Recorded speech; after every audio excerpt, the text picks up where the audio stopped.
Alright, so today we're going to start with a very important chapter, that is joint arrangements, covered under Indian Accounting Standard 111. Before jumping straight into accounting, let's first understand what this chapter is about and how it is structured. Here is how this chapter is structured. This chapter is divided into 6 parts. First, objective. Second, scope.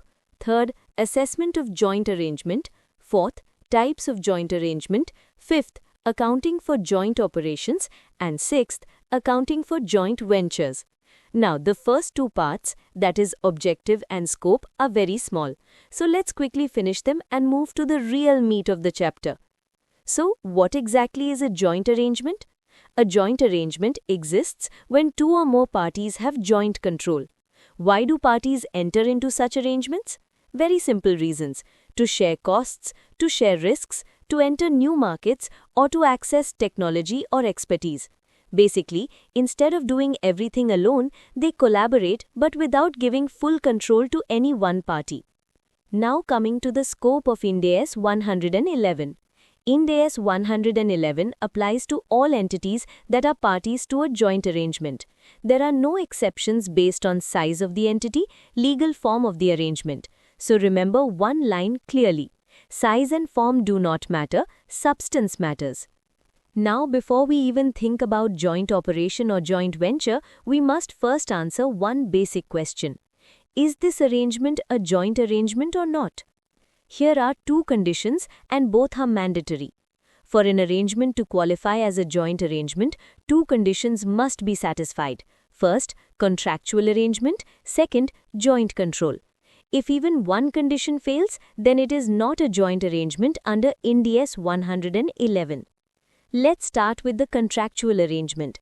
A contractual arrangement simply means there is an agreement binding the parties.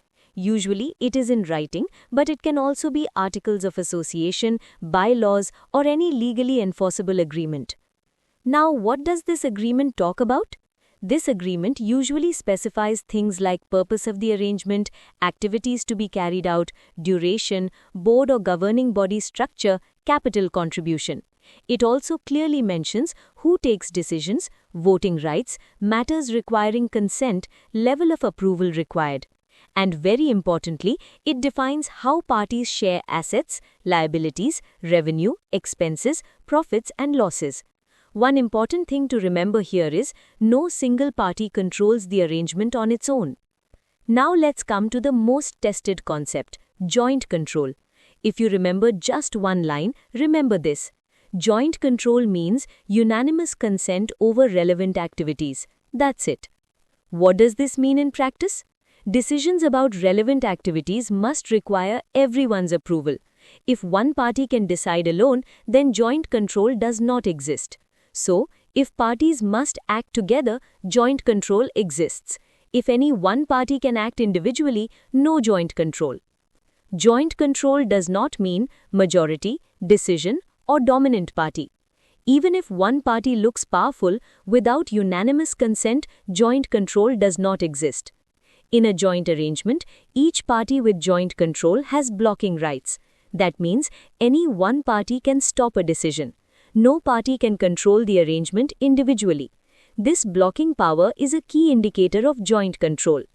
While assessing joint control, we apply concepts from Ind AS 110 like power over relevant activities, exposure to variable returns, link between power and returns. But remember, joint control is different from control. Here, unanimous consent is compulsory. Here is very important rule, exam alert. If multiple combinations of parties can reach the decision threshold, then it is not a joint arrangement, unless the contract clearly specifies which exact parties must agree unanimously. If the combinations keep changing, joint control breaks down. Simple flowchart thinking. Ask yourself 2 questions. Is there a contractual arrangement? And do decisions about relevant activities require unanimous consent? If the answer to both is yes, it is a joint arrangement. If the answer to any one is no, then it is outside Ind AS 111. So where does it go then? Such arrangements may fall under Ind AS 110 subsidiary, Ind AS 28 Associate, Ind AS 109 Financial Instrument. That's it for objective, scope and assessment of joint arrangement. Next we'll move to the types of joint arrangement, that is joint operation and joint venture.